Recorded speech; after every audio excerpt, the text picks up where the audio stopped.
এই আরাধনা বলকে আমাদেরকে সুন্দরভাবে আরাধনা নিয়ে যাওয়ার জন্য আর ছোট একটু প্রার্থনা বহু ধন্যবাদ আরেকটি বা তোমার দয়া আশীর্বাদ তোমার ভালোবাসার জন্য আমি বহু বাক্যের কাছে যাচ্ছি বহু সাধু দায়দের মতো বলতে চাই তাই 19 গীতে 14 পদ ধরে বলেছেন আমার মুখে বাক্য আমার চিত্ত ধ্যান তোমার দৃষ্টিকে গোচর করায় তুমি আমার পিতা আমার শরীর আমরা ইতিমধ্যে ভ্যালেন্টাইন্স ডে আমরা পালন করেছি এবং কতজন ভ্যালেন্টাইন্স ডে পালন করেছি হাত দিকে বন্ধু করেছে ওকে আগে করেছে রিভিউ করছে আমি নিশ্চিত জয়িতি জয়তা করছেন সন্দেহ নাই আমরা অনেক সময় ভ্যালেন্টাইন্স ডে পালন করি একটা বিশেষ দিন হিসেবে এই দিনটা একদিনের জন্য ভালোবাসা কিন্তু প্রভু আমাদেরকে শিখিয়েছেন যে আমরা প্রতিদিন ভালোবাসতে পারি ভ্যালেন্টাইন্স ডে একদিনের জন্য নয় ভ্যালেন্টাইন্স ডে হচ্ছে প্রতিদিনের জন্য অনেক হয়তো বা লাল গোলাপ পেয়েছে কেউ কেউ হয়তো বা সুন্দর গিফট পেয়েছে এবং দামি উপহার পেয়েছে ভালোবাসার সপ্তাহে আমরা অনেক সময় আশা করি আমাদের ভালোবাসার মানুষরা কিছু ভালো ভালো জিনিস আমাদের সামনে নিয়ে আসবে এবং আশা করি যে ভালো ভালো কিছু গিফট আমরা আমাদের প্রিয়জনদের কাছে পাবো অনেক সময় চকলেট ফুল বিভিন্ন ধরনের স্পেশাল পারফিউম কিন্তু যখন এই ভালোবাসার সময় আসছে আসলে ভালোবাসা দিবস একই সময় আমরা আরেকটি বিশেষ মুহূর্তে করতে যাচ্ছি আগামী 18 তারিখ থেকে আমরা অনেকেই জানি যে ভস্মগুরুবার প্রভু শিখিয়েছেন কিভাবে উপবাসের মাধ্যমে থাকতে হয় আমরা খুব সামনে সেই দিন আমরা শুরু করতে যাচ্ছি এবং যে সময়টি প্রভু নিজেই 40 দিন 40 রাত্র তিনি উপবাস সহকারে এসেছিলেন যেটাকে আমরা মহা উপবাস অথবা ইংরেজিতে লেন্ট বলে থাকি আজকে এমন একটা ভ্যালেন্টাইনের বিষয় বলতে চাই যে ভ্যালেন্টাইন আমরা গিফট শপ থেকে অথবা কোনো দোকান থেকে কেউ আমাদেরকে দেয় নাই কিন্তু একজন নিজের রক্ত দ্বারা কাঠের ফ্রেমে চিঠির মাধ্যমে লিখেছেন ভালোবাসার কথা এবং সেই বিষয় আজকে আমরা জানব ইতিমধ্যে আমরা বাইবেল থেকে পড়েছি যে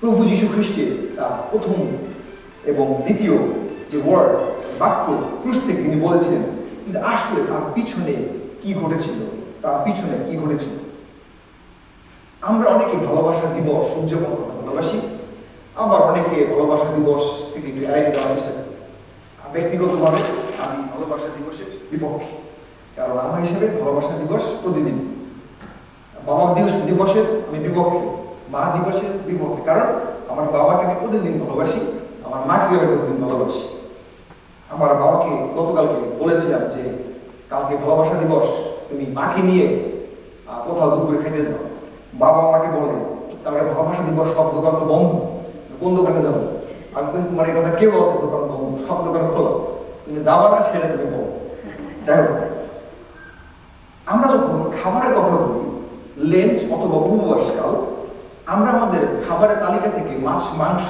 বাদ দেওয়ার কথা অনেক সময় চিন্তা করি কিন্তু আসলে বিষয়টা সেরকম না আমরা যদি গভীর আত্মিকভাবে চিন্তা করি আসলে এটা আমাদের স্পিরিচুয়াল সার্জারি আমরা যখন উপবাসের মাধ্যমে যাই এটা আমাদের স্পিরিচুয়াল সার্জারি আমাদের হৃদয়ে যে আমি নামক একজন বাস করে আমাদের হৃদয়ে আমি নামে একজন বাস করে যে অহংকার ক্যারি করে যে হিংসা ক্যারি করে যে মন্দ চিন্তা ক্যারি করে যে সমস্ত রকমের মানসিক বিষয় ক্যারি করে উপবাসের সময় সুন্দর সময় অস্ত্রোপচারের মাধ্যমে তাকে জীবন থেকে বাদ দেওয়া বলেন আমি সেগুলো আমরা বিসর্জন দিতে পারি ভ্যালেন্টাইন্স ডে আমাদেরকে শিখায় আমরা কি কি পেলাম অথবা কি কি পাওয়ার কথা আমাদের প্রিয়জনদের কাছ থেকে কিন্তু লেন্ট টাইম অথবা মহা উপবাস কাল আমাদেরকে শিখায় আমরা কি কি দিতে পারলাম আমরা প্রভুকে কি কি দিতে পারলাম আমাদের প্রিয়জনদেরকে আমরা কি কি দিতে পারলাম আমাদের নেইবারকে কি দিতে পারলাম আমাদের মণ্ডলীকে আমরা কি দিতে পারলাম এবং নিজের স্বার্থকে স্যাক্রিফাইস করা নিজের স্বার্থকে ক্রুশে দেওয়াই হচ্ছে উপবাসের মহা উদ্দেশ্য আমরা জানি যে যিশু তিনি মরুভূমিতে গমন করেছিলেন এবং কেন যিশু তিনি মরুভূমিতে গেলেন কারণ নির্জনতা আর অভাবের মাঝে ঈশ্বরের কণ্ঠ স্পষ্ট শোনা যায় আমাদের জীবনে অনেক সময় মরুভূমি আসে, আমরা অনেক সময় আমাদের জীবনের মরুভূমির ভিতর দিয়ে যাই এবং কঠিন সময় আমাদের জীবনে আসে। আমাদের পরিবারের মানুষদের জীবনে, আমাদের প্রিয়জনদের জীবনে অসুস্থতা আসে। ওই কি একটা মরুভূমির মতো আমাদের জীবন। যখন আমরা শুধু দেখি, আমরা চোখে অন্ধকার দেখি, ধুধু মরুভূমি ছাড়া আর কিছু আমরা দেখি না, একাকিত্বের সময়। এগুলো আসলে কোনো ধরনের অভিশাপ নয়, এগুলো কোনো ধরনের কার্স নয়। এই সময়গুলো আমাদের শিখায় যে আমাদের নিজেদের শক্তিতে আমরা আসলে কিছুই করতে পারি। যখন আপনার জীবনে কোনো মরুভূমি আসে, যখন আপনার জীবনে কোনো কঠিন পরিস্থিতি আসে, যখন আপনার জীবনে কঠিন বাস্তবতা আসে, তখন আরেকটি বার স্মরণ করার সময় আপনি একা কিছুই করতে পারবেন না। আমাদের প্রভুর কাছে আসা দরকার। মরুভূমি আমাদের অহংকারকে পুড়িয়ে ছারখার করে দেয় এবং আমাদেরকে ঈশ্বরের উপরে নির্ভরশীল হইতে শেখায়। যিশু যখন মরুভূমিতে শয়তানের প্রলোভনকে তিনি জয় করলেন, তখন তিনি প্রমাণ করলেন যে তার মানব দেহ সম্পূর্ণ পিতার ইচ্ছার কাছে সমর্পিত। মরুভূমির সেই জয় তার কালভেরির পাহাড়ে চূড়ায় জয়ের জন্য প্রস্তুত করেছিল। আমরা যদি আমাদের জীবনের ছোট ছোট প্রলোভনকে জয় করতে না পারি, তবে আমরা কখনোই সেই ক্রুশের যে মহান ত্যাগ, সেই ত্যাগের ভাগী হতে পারবো না। সমর্পণ মানে হলো আমার ইচ্ছা নয়, আমাদের ইচ্ছা নয়। সমর্পণ মানে হলো প্রভুর ইচ্ছা যেন সিদ্ধ হয়, বলেন আমেন। আমরা অনেক সময় দেখি একটি জার, একটি গ্লাস বা একটি বোতল। যখন একটি বোতল, এই বোতলটি যখন সারা বছর ধরে বিভিন্ন ভাবে বিভিন্ন ইমোশন দ্বারা ভর্তি হয়ে যায়, তখন এখানে বিভিন্ন ধরনের ময়লা, বিভিন্ন ধরনের অপ্রয়োজনীয় এলিমেন্ট এর মধ্যে যুক্ত হয়, যেটা কিনা আমাদের জন্য ক্ষতিকর। কিন্তু যখন আমরা উপবাসের মাধ্যমে আসি, তখন আস্তে আস্তে এই বোতল খালি করা হয়। প্রভু চান আমাদের একটা এমটি হৃদয়, সম্পূর্ণ একটা খালি হৃদয়, এবং তিনি তার আত্মার মাধ্যমে, তার অনুগ্রহের মাধ্যমে আমাদের হৃদয়কে তিনি ভরতে চান, তার ভালোবাসার মাধ্যমে, তার বিশেষ অনুগ্রহের মাধ্যমে। আমাদের নিজেদেরকে আগে পাপের সামনে শূন্য হতে হবে, এবং যখন আমরা পাপের সামনে শূন্য হতে পারি এবং যখন আমরা স্বীকার করতে পারি যে প্রভু আমি আর পারছি না একা চলতে, ঠিক সেই মুহূর্তে প্রভু আমাদের জীবনে তিনি অংশগ্রহণ করেন। এবং যখন আমরা নিজেকে জিরো, শূন্য মনে করব, তখনই প্রভু আসবেন এবং তার অনুগ্রহে আমাদের পূর্ণ করবেন, বলে আমেন। ক্রুশের প্রথম ধাপ, প্রথম যে বাণীটি ক্রুশ থেকে প্রভু বলেছিলেন, এবং তিনি এই কথা তিনি বলেছিলেন যে বলার আগে তিনি কিছুক্ষণ নীরব ছিলেন। তিনি বেশ কিছু সময় নীরব ছিলেন। তিনি বিভিন্ন ধরনের যন্ত্রণার মধ্যে গিয়েছেন, কষ্টের মাধ্যমে গিয়েছেন, থুতু দিয়েছে, চাবুক মেরেছে, গালাগালি করেছে, বাজে কথা বলেছে। তিনি চুপ ছিলেন, কিচ্ছু বলেন নাই, একটা কথাও বলেন নাই। তিনি চাবুকের আঘাত সয়েছেন, মাথায় কাটার মুকুট পরেছেন, একটা শব্দ বলেন নাই। তার নীরবতা ছিল ঝড়ের আগে যে স্তব্ধতা থাকে সেরকম। আর সেই নীরব সত্যই আজ আমাদেরকে সরব মুক্তি এনে দিয়েছে। তিনি নিজেকে সম্পূর্ণ নিঃশেষ করেছিলেন বলেই আজকে আমরা অনন্ত জীবনের অধিকারী। যে বিষয় নিয়ে কথা বলতে চাই, ব্লিডিং ভ্যালেন্টাইন, রক্ত ঝরা ভ্যালেন্টাইন, ব্লিডিং ভ্যালেন্টাইন। প্রভু যিশু তিনি নিজে তার রক্তের মাধ্যমে শিখিয়েছেন ভালোবাসা কাহাকে বলে এবং কত প্রকার কি কি। ভালোবাসা কাহাকে বলে, কত প্রকার কি কি। এবং আমরা যদি চিন্তা করি যে শূন্য হওয়ার যে যাত্রা, সেই যাত্রায় যে নিজেকে বিলিয়ে দেওয়ার জন্য যে প্রস্তুতি, এবং সেই চূড়ান্ত বই প্রকাশ করে যখন যিশু তিনি ক্রুশে ঝুলে তার প্রথম কথাটি বললেন, তখন তার শরীরের যন্ত্রণায় কুঁকড়ে যাচ্ছে। তিনি নিজের কষ্টের কথা না ভেবে তিনি আমাদের জন্য চাইলেন, তিনি তার ভালোবাসা মানুষদের জন্য চাইলেন। কি চাইলেন? তিনি বললেন ক্ষমার কথা, লাভ দ্যাট ফরগিভস, ভালোবাসা যেটা ক্ষমা করে। লাভ দ্যাট ফরগিভস বাক্য এই কথা বলে। যদি দেখি আমরা প্রথম বাক্য এই কথা বলে যে তখন যিশু কহিলেন, পিতৃ ইহাদিগকে ক্ষমা করো, কেননা ইহারা কি করিতেছে তাহা জানে না। আর দ্বিতীয় পদ এই কথা বলে আমাদেরকে, যে দ্বিতীয় যে বাণীটি, তিনি তাহাকে কহিলেন, আমি তোমাকে সত্য কহিতেছি, অদ্যই তুমি আমার সহিত পরম দেশে উপস্থিত হইবে। অদ্যই তুমি পরম দেশে আমার সহিত উপস্থিত হইবে। লাভ ফরগিভস, প্রেম ক্ষমা করে, ভালোবাসা ক্ষমা করে। যখন যিশুকে পেরেক মারা হচ্ছিল, যখন তাকে উপহাস করা হচ্ছিল, তখন তার মুখ দিয়ে বের হলো ক্ষমার কথা। ক্ষমা কোনো প্রতিশোধ নয়, কোনো বিচার নয়, প্রভু তিনি বলেছেন ক্ষমার কথা। আমরা আসলে ব্যক্তিগত জীবনে আঘাত পেলে পর কি করি? আমরা উল্টা আঘাত করি, আমরা অভিশাপ দিই, আমরা গালাগালি করে 14 গোষ্ঠী উদ্ধার করি। আমরা মনে রাখি, আমরা ভুলে যাই না, আমরা হিসেব করে রাখি। আমি কাউকে চিন্তা রাখি, খাতায় লিখে রাখি, কারণ আমাদের স্মৃতিশক্তি কম, খাতায় লিখে রাখি কে কার বিরুদ্ধে কি কাজ করছে। কিন্তু প্রভু তিনি ক্রুশে তিনি প্রেম দেখালেন, তিনি কোনো হিসাব তিনি রাখেন না, এবং তিনি ছিলেন ক্ষমাকারী। আমাদেরকে তিনি তার রক্ত দ্বারা ক্ষমা করেছেন, তার ছিল ক্ষমার রক্ত। এবং প্রকৃত প্রেম শত্রুকেও ক্ষমা করতে পারে। মানুষের ভালোবাসা সাধারণত যোগ্য ব্যক্তিদের জন্য, কিন্তু খ্রিস্টের ভালোবাসা তাদের জন্য যারা সবচেয়ে অযোগ্য, এমনকি যারা তাকে অত্যাচার অথবা হত্যা করেছিল। অথচ যখন আমরা মানুষ হিসেবে শুধু যোগ্য ব্যক্তিদেরকে ভালোবাসি, সম্মান করতে ভালোবাসি, যিশু স্বেচ্ছায় আমাদের পাপের শাস্তি নিজের কাঁধে তুলে নিলেন, যাতে আমরা কোনো মূল্য পরিশোধ করতে আমাদেরকে না হয়। যিনি স্বয়ং ঈশ্বর এবং পবিত্র, তিনি আমাদের পাপের মূল্য পরিশোধ করলেন। তখনই আমরা আসলে প্রকৃত ক্ষমা লাভ করলাম। যারা তার বিরুদ্ধাচরণ করেছিল, যিশু তাদের জন্যই সেই ক্ষমার আবেদন জানিয়েছিলেন। আর এটি হচ্ছে আগাপে অথবা স্বর্গীয় ভালোবাসা। এই ক্ষমার উদ্দেশ্য হলো যেন আমরা সে অনন্ত বিনাশ অথবা সে অগ্নিময় হ্রদ থেকে আমরা মুক্তি পেতে পারি। একটি গল্প পড়ছিলাম দ্বিতীয় বিশ্বযুদ্ধের উপরে। দ্বিতীয় বিশ্বযুদ্ধের সময় আপনারা জানেন যে অনেকে বন্দী ছিল। এমন এক খ্রিস্টান ব্যক্তিকে বন্দী করা হয়েছিল, এবং যখন তাকে বন্দী করা হয় তার উপরে হয়েছিল অমানসিক নির্যাতন, অমানবিক নির্যাতন। বন্দী অবস্থায় তাকে খেতে দেওয়া হতো না ঠিক মতো, তাকে অত্যাচার করা হতো, তাকে কষ্ট দেওয়া হতো, যন্ত্রণা দেওয়া হতো। একটা সময় আসলো তার আয়ু প্রায় শেষ, তিনি বুঝতে পারলেন তিনি আর বেশি দিন লাস্টিং করবেন না। তিনি কি করলেন জানেন? তিনি সেই কারাগারের দেয়ালে লিখে রাখলেন, যারা আমার সাথে দুর্ব্যবহার করেছে, যারা আমাদের কষ্ট দিয়েছে আমাকে, প্রভু আমি তাদেরকে ক্ষমা করে দিলাম।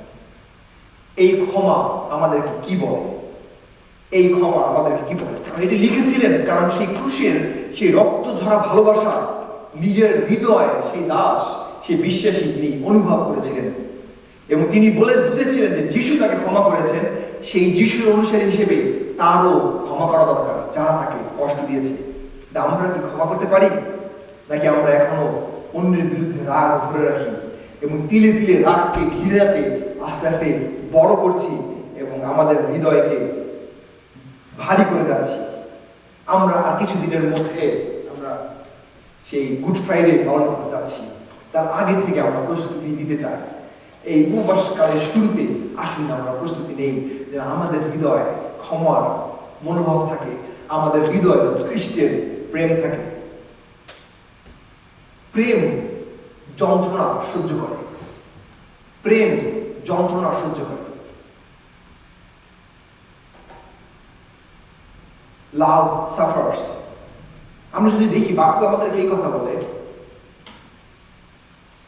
প্রথম পিতর তার 2:24 তিনি আমাদের অপরাধ সকল নিজ দেহে বহন করিলেন। এবং ইব্রিয় তার 9:22 কথা বলে, রক্তপাত ব্যতীত পাপ মোচন হয় না। মানুষের শারীরিক কষ্টের চেয়ে বড় ছিল আমাদের কোটি কোটি মানুষের সেই পাপের আধ্যাত্মিক বোঝা। প্রত্যেকটি চাবুকের সেই আঘাত ছিল আমাদের করা সেই মিথ্যা শাস্তি, যা তিনি প্রভু নিজের শরীরে তিনি নিয়েছেন। ক্রুশের উপরে যিশুর প্রত্যেকটি দীর্ঘশ্বাস ছিল আমাদের জীবনে হারানো শান্তি ফিরিয়ে আনার সংগ্রাম। কিন্তু আজকে আমরা উপবাসকালের সম্মুখে চলে এসেছি, এবং উপবাসকাল, এই মহা উপবাসকাল আমাদেরকে মনে করিয়ে দেয় যে আমাদের পরিত্রাণ বিনামূল্যে পাওয়া গেল এটি অনেক সহজ ছিল না, এটি অনেক কঠিন একটি বিষয় ছিল। যিশুর সামনে যিশু আমাদের জন্য লজ্জিত হয়েছেন, যিশু আমাদের জন্য অপমানিত হয়েছেন, আর যিশু অনেক ত্যাগ স্বীকার করেছেন, তিনি রক্ত ঝরিয়েছেন। ভালোবাসার গভীরতা বোঝা যায় তার ত্যাগের মাধ্যমে। আর যিশু তার জীবনটাই উৎসর্গ করে দিয়েছেন। তার প্রত্যেকটি রক্তবিন্দু আমাদেরকে ফিস ফিস করে বলছে, আমি তোমাকে আমার প্রাণের চেয়েও বেশি ভালোবাসি। এমন কি আর কেউ আছে যে রক্ত ঝরিয়ে বলবে, আমি তোমাকে আমার প্রাণের চেয়েও বেশি ভালোবাসি? আমাদের ভালোবাসার মানুষটা বলবে? আমাদের সন্তানরা কে বলবে? আমাদের পিতামাতারা কে বলবে? কেউ বলবে না। যীশু খ্রিস্ট শুরু থেকেই পিতা ঈশ্বরের সাথে সংযুক্ত ছিলেন। তিনি মানব রূপে মানুষের আকারে ধারণ করে তিনি স্বেচ্ছায় স্বর্গের সিংহাসন ত্যাগ করে পৃথিবীতে তিনি আসলেন। তিনি আমাদের পাপের যে বিশাল বড় ঋণ রয়েছে, সেই ঋণ শোধ করার দায়িত্ব তিনি নিজে কাঁধে তুলে নিলেন, এবং যেন আমাদেরকে, আমাদের মানুষ হিসেবে যেন সেই পাপের মূল্য আমাদেরকে দিতে না হয়। মানুষের ভালোবাসা হচ্ছে সীমাবদ্ধতা রয়েছে, কিন্তু খ্রিস্টের কষ্টভোগ ছিল জগতের সকল মানুষের জন্য সমান। যিশু আমাদের পাপের বোঝা বহন করেছেন যেন আমাদের জীবনে পাপের লেশ মাত্র আর না থাকে। আপনারা কি সেই গল্পটি শুনেছেন, যেটি সেতু রক্ষকের ঘটনা? একদিন আমরা হয়তো ভিডিওতে দেখেন। কল্পনা করেন যে সেতু রক্ষক আগের যুগে যখন ট্রেন চলত, তখন ট্রেন যখন ব্রিজের উপর দিয়ে যাইত, তখন একজন মাস্টার থাকতো যে কিনা ব্রিজটাকে নামাই দিত, আবার ব্রিজটাকে ট্রেন চলে গেলে পর সেই ব্রিজটা উঠে দিত। ব্রিজটা উঠে দিত কারণ সেখান দিয়ে আবার অনেক সময় জাহাজ চলাচল করত, এই জন্য সবসময় ব্রিজটা নামানো থাকতো না। কিন্তু যখন ট্রেন আসতো তখন ব্রিজ নামাই দেওয়া হতো, তখন জাহাজ না চলতে পারে। এরকম একজন সেতু রক্ষক, তিনি বিশ্বস্ত একজন কর্মচারী ছিলেন। তিনি তার কাজে অত্যন্ত বিশ্বস্ত ছিলেন এবং তিনি প্রতিদিন দেখতেন যে ট্রেন আসছে, তিনি তার দায়িত্ব পালন করছেন। এবং তিনি যখন যাইতেন দায়িত্ব পালন করতে, অনেক সময় তার ছেলে, ছোট ছেলে দীপ্তর মতো বাবার সাথে খেলাধুলা করত। এক সময় সেই ট্রেন যখন আসবে, তিনি খেয়াল করলেন তার ছেলেটা আশপাশে নাই, এবং যখন তিনি খেয়াল করলেন যে ট্রেন কাছাকাছি চলে আসছে, তখন সেই সেতু উঠানোর জন্য একটা গিয়ার থাকে, লিভার বলে। লিভার টান দিলে পরে, এটা অনেক ভিতরে অনেক বড় বড় কবজার মতো থাকে, লিভার টান দিলে পরে সেতু নিচে নামে, আর যখন লিভারটা আবার ব্যাক দিলে পরে এটা উপরের দিকে উঠে যায়।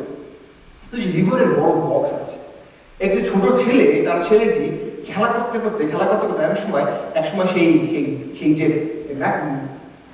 যন্ত্রপাতিগুলো সেখানে সে গেল, বাবা দেখতেছে ছেলেটা ওখানে গিয়ে পড়ে গেল।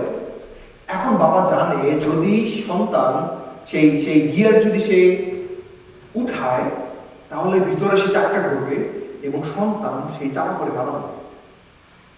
কিন্তু সে যদি না ঘুরায়, তাহলে ট্রেনটা অ্যাক্সিডেন্ট হবে। ট্রেনের মধ্যে শত শত প্যাসেঞ্জার। বাবা কি করবে এখন? বাবা কাঁদছে, বাবা চিল্লাচিল্লি করছে, পারছে না সহ্য করতে। একটা সময়ের পরে যখন দেখলো সময় নাই, যদি ছেলেকে আনতে যায় এর মধ্যে দেরি হয়ে যাবে, বাবা বাধ্য হয়ে সেই গিয়ার নামাই দিচ্ছে। ছেলে সাথে সাথে মারা গেছে। এবং যখন ছেলেটা মারা গেল, কি হলো জানেন? শত শত যাত্রী যারা ট্রেনে ছিল সবাই বেঁচে গেল।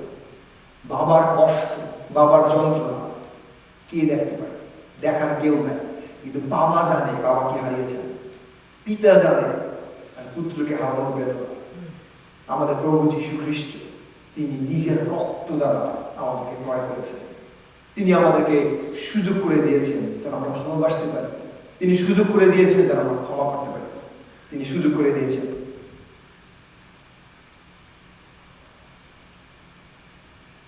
গিয়ার ঘুরলো, সেতু জোড়া লাগলো, ট্রেনটি নিরাপদে সেতুর উপর দিয়ে চলে গেল। যারা যাত্রী ছিল হাসি খুশি ছিল, তারা জানলো না পিতা কি হারিয়েছে।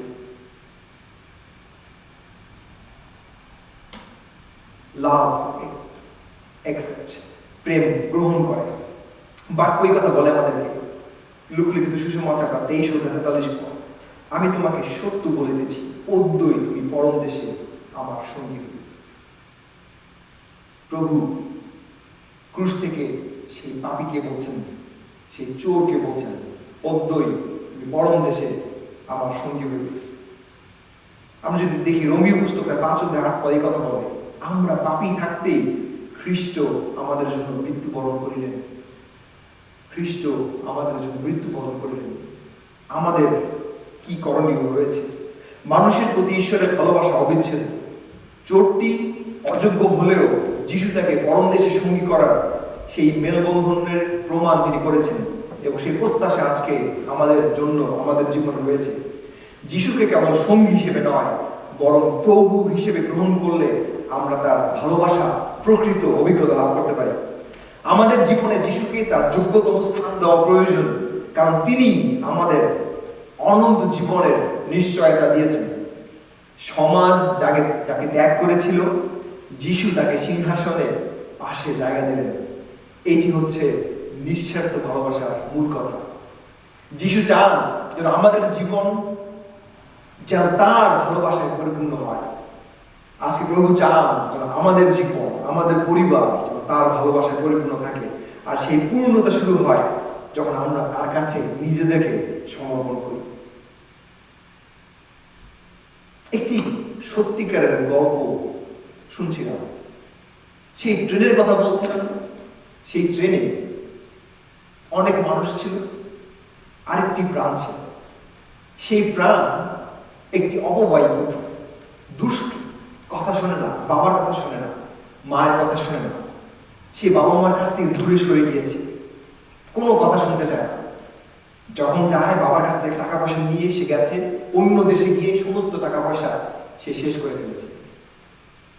কিন্তু বাবার মন ব্যাকুল। সেই ট্রেনে সেই সন্তান বাবার সাথে যোগাযোগ করল যখন টাকা পয়সা শেষ, বন্ধু বান্ধব যখন তাকে লাথি মেরে বের করে দিয়েছে, বাবার কাছে বলল, আমি আরেকবার সুযোগ চাই তোমার কাছে আসতে, আমার জন্য কি তোমার দরজা খোলা আছে? বাবা তখন আবেগ প্রবণ হয়ে গেল। বাবা বললেন, অবশ্যই তুমি আসো। তুমি কবে আসবে?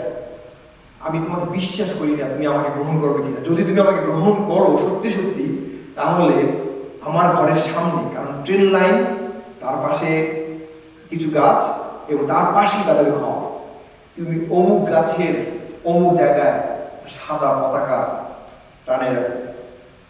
সেই দাস বাবা গাছের ডালে পতাকা লাগানোর কথা, ছেলে গাছের কাছাকাছি চলে এসেছে ট্রেনে করে, কিছুক্ষণ পরে স্টপেজে থামবে। এই ছেলে যখন আসলো, কি দেখলো জানেন? গাছের ডালের প্রত্যেকটি ডালে, প্রত্যেকটি শাখায়, প্রত্যেকটি শত শত পতাকা, যেন ছেলের চোখ কোনোভাবে মিস না করে পতাকা, ছেলে যেন কোনোভাবে মিস করতে না পারে। প্রভু তার সন্তানরা যেন ফিরে আসে, রক্তের মাধ্যমে তার সন্তানকে আমাদের কাছে পাঠিয়েছেন যেন আমরা মিস না করি। বাবা সাদা পতাকা দিয়ে রেখেছিলেন যেন সন্তানের চোখ থেকে ফিরে না যায়, সন্তান সেই পতাকা মিস করে না। সন্তান দেখেছিল শত শত পতাকা সেই গাছে লাগানো। সন্তান বাবার কাছে ফিরে আসবে। সন্তান বলেছিল, বাবা আমি ফিরতে চাই, কিন্তু আমি জানি না তোমার মনে আমার জন্য জায়গা আছে কিনা, আমি জানি না তুমি আমাকে ক্ষমা করেছো কিনা। কিন্তু পিতা তিনি জানিয়ে দিয়েছেন, শত শত পতাকা টানিয়ে আমি তোমাকে ক্ষমা করে দিয়েছি, আমার জন্য তোমার জায়গা খোলা রয়েছে। পুরো গাছটি শত শত কাপড়ে ঢাকা, প্রতিটি ডালে, প্রতিটি পাতায় শ্বেত বস্ত্র পথ করে উঠছে। বাবা কেবল একটি কাপড় বাঁধেননি, তিনি চেয়েছেন ছেলে দূর থেকে দেখতে পারে, কোনোভাবেই যেন ছেলে ভুল না করে, আর যে ছেলে যেন বুঝতে পারে বাবা কতটা ব্যাকুল ভাবে অপেক্ষা করে রয়েছে। আমাদের প্রত্যেকের জীবন এরকম হয়। আমাদের ব্যক্তিগত জীবন, আমরা পাপের কারণে, আমাদের অহংকারের কারণে ঈশ্বরের কাছ থেকে আমরা দূরে সরে যাই। অনেকবার আমরা ভাবি, আমার মতো পাপীকে, আমার মতো অযোগ্যকে প্রভু কি ক্ষমা করতে পারেন? এর প্রভু কি বলেন? তিনি যীশু খ্রিস্টের মাধ্যমে সেই ক্রুশই হচ্ছে সেই সাদা কাপড়ে ঢাকা সেই গাছের মতো, যেখানে আমরা আসতে পারি, আমরা খাওয়া পাইতে পারি। একটি মহান আমন্ত্রণ পত্র প্রভু তিনি রচনা করেছেন। কেবল একটি কাপড় বাঁধেননি, তিনি তার নিজের জীবন বিসর্জন করেছেন। এবং যেন আমরা বুঝতে পারি আমরা তার ক্ষমা, আমাদের পাপের চেয়েও বড় তার ক্ষমা। আজকে আমি আপনি যত বড় অপরাধী হই না কেন, যিশুর ক্রুশ আজ আমাদেরকে বলছে যেন আমরা ফিরে আসি এবং আমাদের জন্য প্রভু তিনি 2 হাত বাড়িয়ে অপেক্ষা করছেন। আজকে এই উপবাস কালের প্রাক্কালে আসুন আমরা সেই অযোগ্য, অবিশ্বাসী, সেই চোরের মতো, সেই অপবের পুত্রের মতো পিতার কাছে আমরা ফিরে আসি এবং সেই পরম দেশের নিশ্চয়তা আমরা লাভ করি। প্রেম সকলই বহন করে, প্রেম ক্যারিজ। আমরা বাক্য আমাদেরকে এই কথা বলে, আমরা যদি দেখি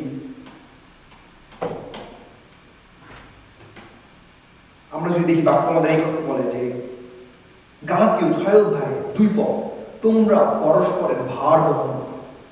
আমরা যদি দেখি মধুলিখিত সুসমাচার 16 অধ্যায় 24 পদ, যে কেউ আমার পশ্চাতে আসিতে চাহে সে আপনাকে অস্বীকার করুক এবং নিজ ক্রুশ বহন করুক। যিশু আমাদের জন্য ক্রুশ বহন করেছেন। এখন আমাদের পালা সেই প্রেমের সাক্ষ্য বহন করা।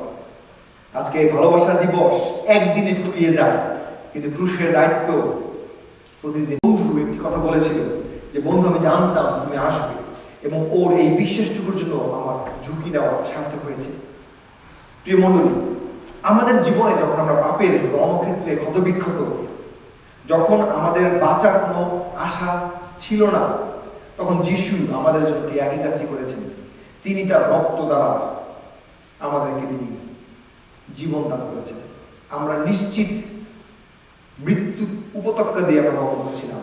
আমরা জানি আমরা কোথায় যাচ্ছি, আমরা নিশ্চিত নরক যাত্রা দেখেছিলাম, কিন্তু প্রভু তার সন্তানকে পাঠিয়েছেন যেন আমরা অনন্ত জীবন পাইতে পারি। তিনি স্বর্গের আরাম আয়েশ ছেড়ে পৃথিবীতে তিনি নেমে এসেছিলেন এবং শয়তান এবং মৃত্যু তাকে বাধা দিতে চেয়েছিল, কিন্তু তিনি থামেন না।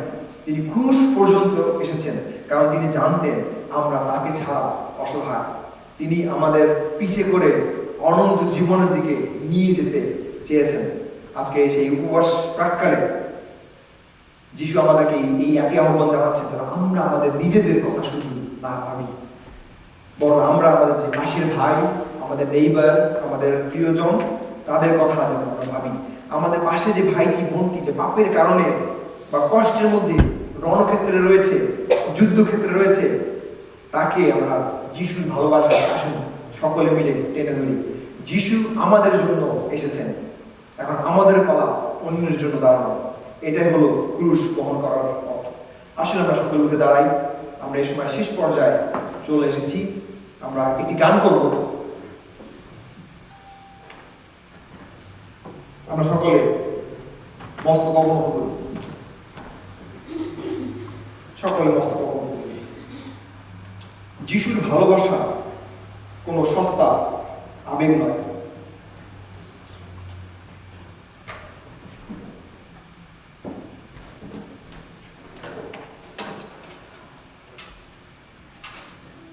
এই ব্লিডিং ভ্যালেন্টাইন আমাদের মনে করিয়ে দেয় ভালোবাসা মানে হলো নিজের রক্ত দিয়ে অন্যের মুক্তির রাস্তা তৈরি করা। যিশু আমাদের জন্য মৃত্যু হলেন যেন আমরা পূর্ণ হতে পারি। Hallelujah, hallelujah. যিশুর প্রথম বাণী ছিল ক্ষমার বাণী। আজকে এই মহা উপবাস কালের প্রাক্কালে আমাদের হৃদয়ের সমস্ত তিক্ততা, রাগ যিশুর পায়ের কাছে আসুন আমরা স্মরণ করব। আমাদের প্রত্যেকের মস্তক অবনত রয়েছে। আসুন আমরা চিন্তা করি এবং চেষ্টা করি, চিন্তা করে দেখি কার বিরুদ্ধে আমাদের কথা রয়েছে। আমরা ক্ষমা করি একে অপরকে। তিনি আমাদের জন্য মৃত্যু হলেন যেন আমরা পূর্ণ হতে পারি। হালেলুয়া। এবং যিশুর দ্বিতীয় বাণী সেটি ছিল নিশ্চয়তা। আজকে আমি, আপনি, আমরা প্রত্যেকে যে অবস্থায় থাকি না কেন, যিশু আমাদেরকে গ্রহণ করতে প্রস্তুত। আজকে আমরা যদি আমাদের জীবনের প্রভু হিসেবে তাকে স্বীকার করি, তবে পরম দেশের দরজা আমাদের প্রত্যেকের জন্য খোলা রয়েছে। আসুন কেবল গির্জার ভিতরে নয়, বরং আমাদের জীবনের প্রত্যেকটি সিদ্ধান্তে, প্রত্যেকটি কাজে যিশুকে তার যোগ্যতম স্থান দেয়। Hallelujah, hallelujah. তিনি কেবল আমাদের ত্রাণকর্তা নন, তিনি আমাদের রাজা। হালেলুয়া, শিক্ষার বারাবাসিয়া।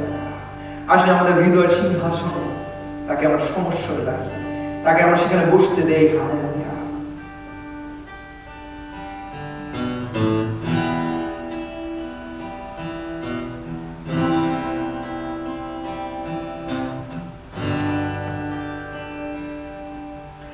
যিশু তুমি প্রভু,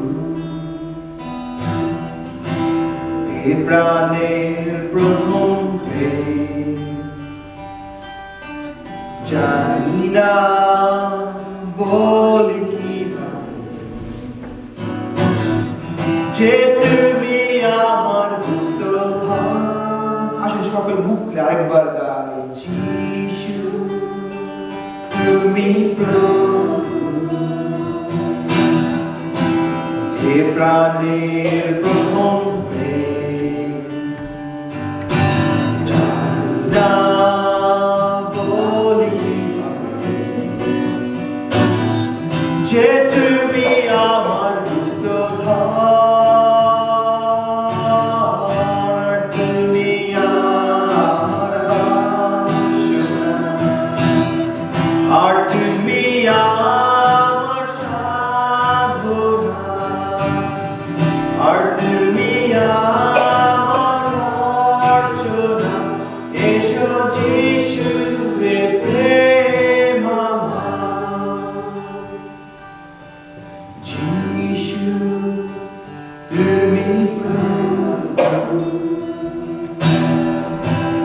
এ প্রাণের প্রথম প্রেম,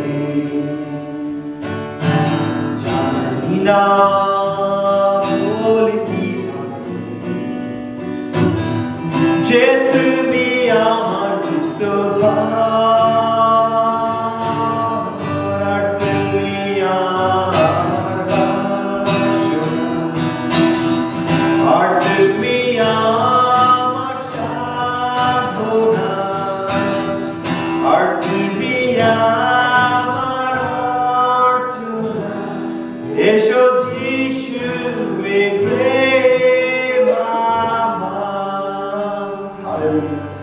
প্রভু তোমার কাছে আরেকটি বার আমরা আসি, তোমাকে আমরা ধন্যবাদ দেই, তোমাকে আমরা কৃতজ্ঞতা জানাই, কারণ প্রভু তুমি তোমার প্রিয় পুত্র, তোমার প্রিয় পুত্র যিশু, তুমি তাকে পাঠিয়েছিলে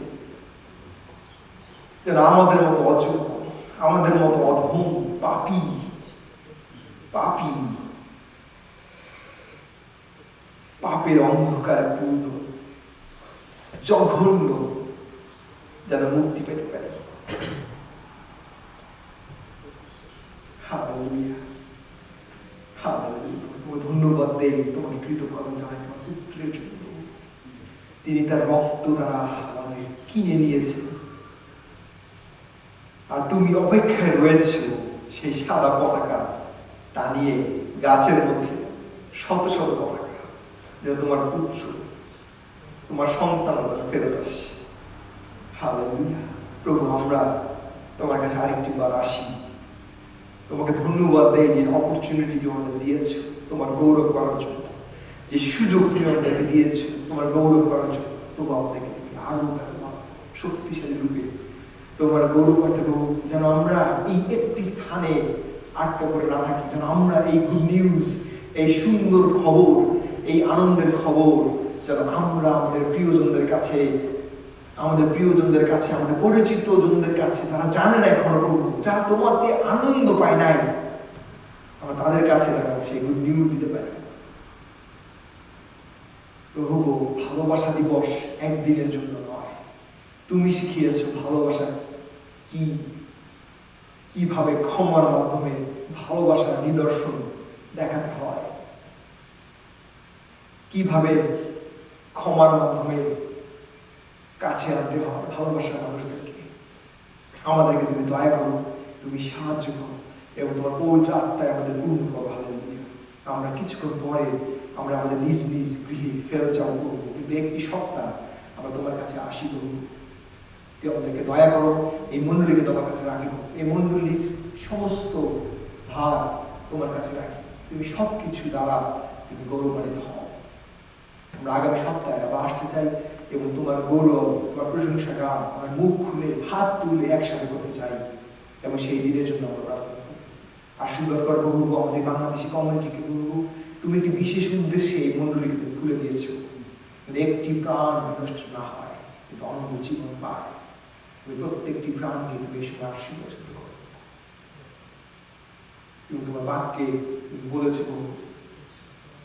আমরা যদি দেখি সেই যখন লিখিত সুসমাচার 3:16 পরে তুমি তোমার একমাত্র প্রিয় পুত্রকে তুমি দান করেছ যেন আমরা সেই অনন্ত জীবন লাভ করতে পারি। শুধু আমাদের জন্য নয়, আমাদের নেইবারদের জন্য, আমাদের প্রতিবেশীদের, আমাদের বন্ধু বান্ধব প্রত্যেকের জন্য সেই খবর, সেই শান্তির খবর আমরা জানাতে চাই। আমাদেরকে দয়া করো, সাহায্য করো। এই মণ্ডলীকে বুদ্ধিরূপ বৃদ্ধিতে সাহায্য করো। তোমার গৌরবার্থে এই মণ্ডলীকে ব্যবহার করো। আমাদের পাপ ক্ষমা করো, সঙ্গে থাকো, সঙ্গে চলো। এবার করি আমাদের ত্রাণকর্তা মুক্তি দেবো প্রভু যীশু খ্রিস্টের নামে। আমেন। আর এখন পিতেশ্বরের প্রেম, প্রভু যীশু খ্রিস্টের অপার অনুগ্রহ, পবিত্রতা, শান্তি, শক্তি এবং চেতনা প্রভু যীশু খ্রিস্টের দ্বিতীয় আগমন পর্যন্ত খ্রিস্টীয় আশ্রয়ের প্রত্যেকের সাথে এবং এই মণ্ডলীতে এই স্থানে উপস্থিত প্রত্যেকের প্রত্যেক পরিবারের সাথে নিরন্তর অবস্থান করো। আমেন। জয় যিশু। প্রথম স্লাইডটা দেবো, প্রথম স্লাইডটা